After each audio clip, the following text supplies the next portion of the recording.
parfois pas à contenir. Merci Sandra.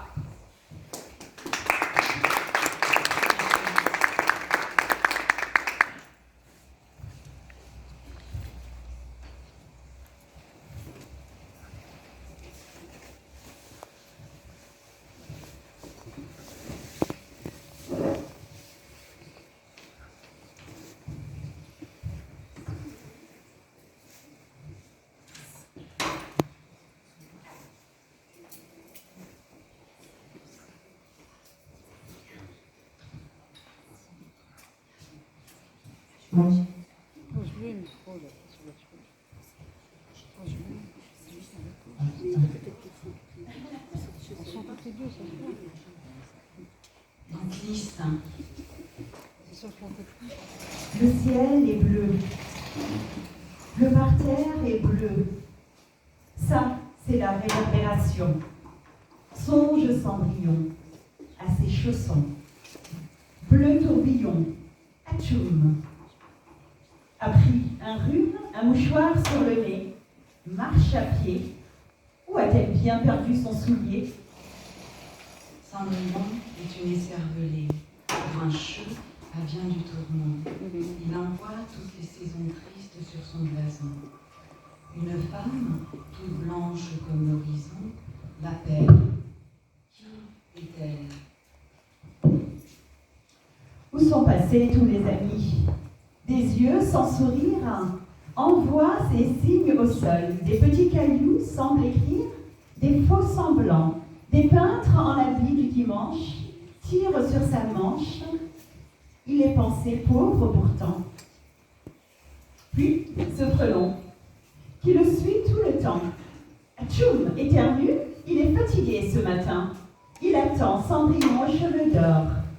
Son seul amour de toujours, sa reine, sa princesse. Les sauterelles ont beau lui faire diversion, Frelon l'attaque sans raison. Le lapin compte 7 fois la longueur de ses pattes. Atchoum se mouche encore. Changer d'adresse, il dit non. Une nouvelle aventure commence. En révérence, s'enfuit dans les buissons le carrosse de Cendrillon. Ami des étoiles en forme de papillon, sous ses pieds, devenu tout bleu, lui aussi. Laisse-moi les myrtilles, le fromage à la cantine, les mûres qui salissent les doigts, les groseilles en forme de rubis pour aller danser, les friandises aux joues roses glacées. Et quoi, encore, tu veux tout? La fillette agrandit sa bouche en baiser. Tu seras mon héros. Il est devenu comme le coquelicot, tout rouge. Le regard en fourmi ramasse les miettes de pain endormies sur la table de la voisine. Léontine. C'est un prénom cloche pour démarrer dans la vie. Léontine. J'ai lu tous les livres pour enfants de moins de 10 ans. Les contes me racontent. Le carrosse doré, changé en citrouille. La chaussure dans l'allée. Les cheveux blonds vous en disent long.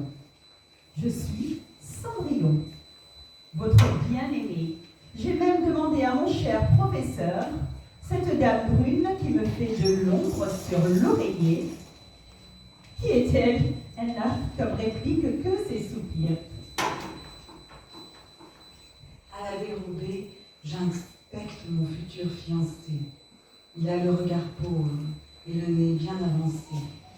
Un chapeau noir orne sa tête dépourvue de cheveux. Son cœur est de bois, comme sa langue. Au banc des écoliers, il fait peur au tout petit. J'accepte un compromis. Ces gâteaux, en larmes de fête, sont déjà prêts. Des pépites auréolées entourent ma bouche couleur chocolat. Il semble comblé.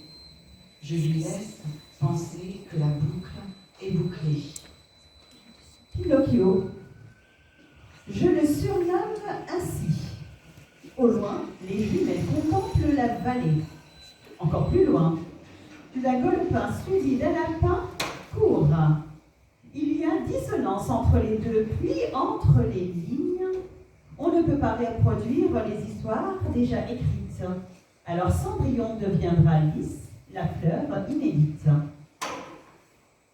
Avance, jupon en dentelle plein d'effervescence, du bleu en avalanche, serre les hanches à la longueur de ses jambes nues. Fais un nœud au-dessus, retenez bien ça. Tournesol s'ouvre au sol pour sa nouvelle amie, Lys. La reine des fleurs tourne et tourne, l'or de ses cheveux font la folie encore et encore.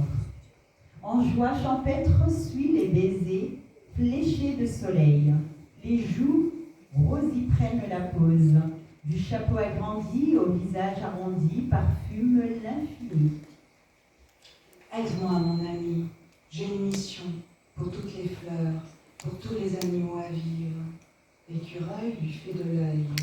Lys sourit. Il veut bien aider aussi. Descendre la colline pour retrouver cet étrange petit homme aux pieds bleus. Colibri apporte une nouvelle, bien triste ma foi. Les fourmis sont montées sur ses jambes, ont paralysé son popotin. Les langues bien vont bon train. Pinocchio est fou de rage.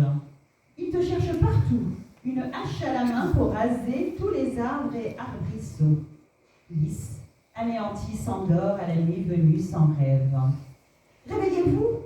Elle a secoué toutes les fleurs à l'horizon. C'est la guerre! Un jour de relâche, où le ciel était clément, Pinocchio, à l'œil vache, a kidnappé Lys, arraché sa belle robe en soie bleue, piétinant sa jolie frimousse, enduit de colle son pauvre petit corps meurtri sur des bandages mortuaires, savourant sa vengeance aux dents de Lucifer. À la pendaison, jubile d'avance, s'asseoir dessus, en guise de balançoire. Non, non, Sandra, tu ne peux pas écrire ces abominations, c'est un conte pour les enfants. Tout est trop violent pourtant dans la vraie vie. Pourtant, dans la vraie vie, elles existent, ces personnes monstrueuses. Oui, mais là, tu ne dois pas, nous avons tous très mal pour Lys. Nous, lecteurs, c'est insupportable. Soit, je vais donc enjoliver le sort de notre chère petite reine. La chair d'une pâleur exquise échappe à son bourreau. Au ruisseau, légère à son voisin, l'accueillir aussitôt. La fleur si blonde à la rivière entend tout. Ouvre son amour et l'emporte doucement. En cette nuit cauchemardesque, inonde la couche de tête de bois. Pris au piège, nage désespérément contre les courants. Aux méduses se déchaîne ardente en piquant délibérément l'horrible assassin. On ne s'attaque pas à la vie qui se donne à vous.